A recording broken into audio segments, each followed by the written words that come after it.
Hello guys, for today's vlog. Guys, so ayan, may alope ako dito guys. So pasalubong to ni Modra kasi kagagaling niya lang na magsimba, and so may binili siya na pamahaw na alope. So kainin po natin ito guys. Ayan. So maano lang to siya guys, mura lang bilhin niya sa market.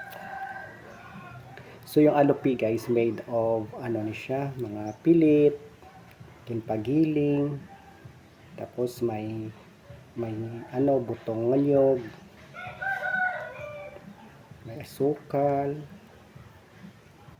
So ayan guys, binabalatan ko siya, and then malagkit po ito. So kainin po natin kung anong taste niya.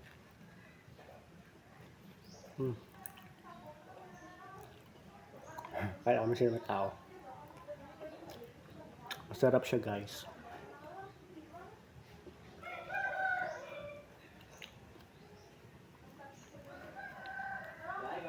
So actually made of ano niya siya, made of bilanghoy. Hindi siya ano, meron kasing alope na made of ano, made of pilit. So ito made of bilanghoy. Ayan.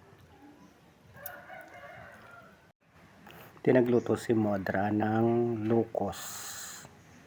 So ayan. So ayan guys, so dito po kami yan sa aming dirty kitchen. So ayan, nagluluto si Modra. So dito po yan sa amin. So ako naman ang taga-vlog ng kanyang niluluto. Then nandyan din yung pamangkin ko at kapatid.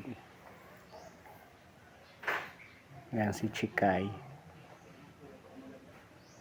Ayan, so ari naman ko di guys sa Amon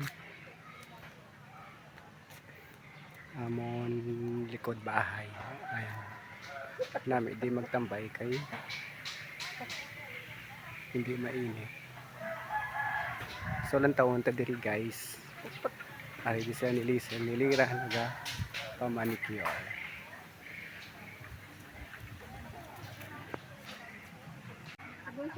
Voiceover gina-edit mo gyapon. So kaskate ang hilira ho. Ano nga site?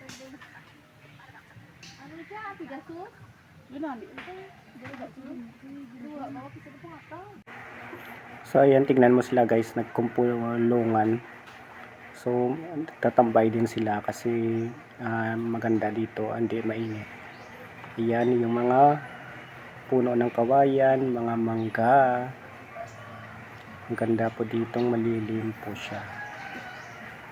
So that's all. Thank you for watching. Bye bye.